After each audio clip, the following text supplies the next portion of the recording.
بسم الله الرحمن الرحیم.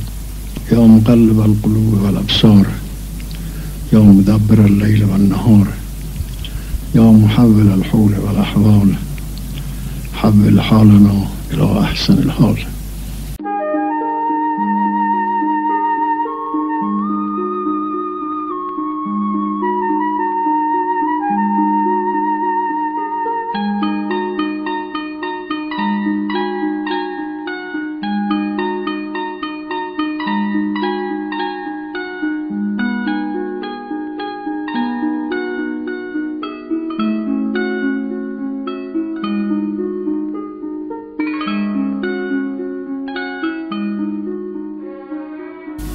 تحویل حال الی احسن الحال این است که انشاءالله در این سال نو ما تغییرات روحی بدیم، یعنی واقعا تحول برامون حاصل بشد و او به این است که همونطوری که سیره انبیا از اول تا آخر بوده است که جنگ و صلحشون برای خدا بوده است.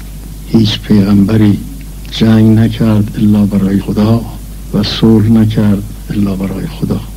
و ما امیدواریم که ملت ما در این سال نو به طوری عمل بکند که سیره انبیا بوده است، به طوری عمل بکند که سیره اولیا بوده است.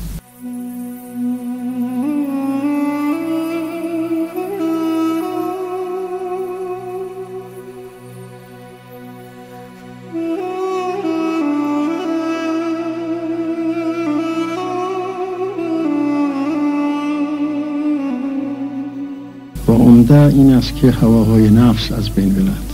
انسان در طول عمر مبتلای به این هوای نفس است که محتاج به ریاضت است و من که گوینده ام موفق نشدم به این عمل و من امیدوارم که ملت ایران و همه مسلمانان دنیا یک تحولی پیدا کنند در این سال نو که برای خدا کار کنند، برای سلطه خودشون نباشد، برای پیروزی خودشون نباشد، برای هواهای نفسانی نباشد.